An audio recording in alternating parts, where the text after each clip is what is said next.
Marlin naman mga guys, oh. Wow, di naman sinagalin yung lupalop ng Pilipinas nga. Do puro ginayalo ng lunangaw.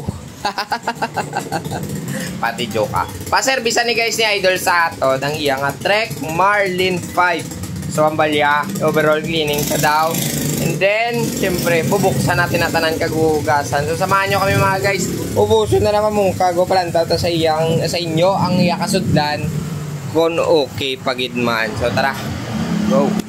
So bali nakasram ni siya mga guys. Ngayon next, tulak muna. Ayan. Oh. Yun. Napaka perfect. Sina, tanggal ka na. Yun. Thank you. Na, ganyan. Sa para libay pagid na yung spline. May aragan na pila kabilog. Ando iya kanal. Nice. Okay, ito na. Uy, bilang niya. Kabila. Na. Maligo ka ng maaga kasi mabantot na ka. Ito pa wilshit yun, lilaw. Ayun. Tama, yun lang gani. No, siya lang laway. Ito yung wapo, no? Oo, ganyan.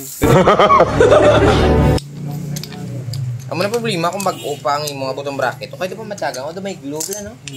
Oh. Oh. So, wari na. Natapos na siya bungkagin, guys. So, kailangan na natin itong linisin. Ito yung bottom bracket bearing. Ito parang balda ang animal. Yun. Sige lang. Kung may sira, karon bailuhan ta lang. Importante, malinisan ta. So, tara. Kuskus time muna. Okay, go na.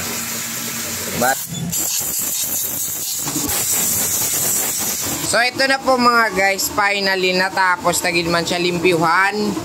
So, kailangan na lang natin to ibabalik. Pero bago natin ibalik, lagyan muna natin ng papadanlog. Pero sabihin ko lang sa inyo, ito yung isa, 6902 niya, ay umaalog na. Tapos sound check natin ha. Oh, ayun, parang hindi na siya maganda. So, kailangan natin palitan tong isa. So, hanapin muna natin dito yung sukat niya, 6902. Ayan, nakita nyo naman. Akala nyo dumi pa yan, pero tina na nasang iya nga silyo. So, kailangan natin bailuhan na. Ito. Pero yatag na kay boss kay Baratis balan niya nga baldado na bearing niya. So, ara, limpyo na. Are, iaboy na. Wow! Pampadanlog muna. 17287 Yun. Sige, masok ka. Gulo na tayo. Ayaw. O, ayan na, pumasok na.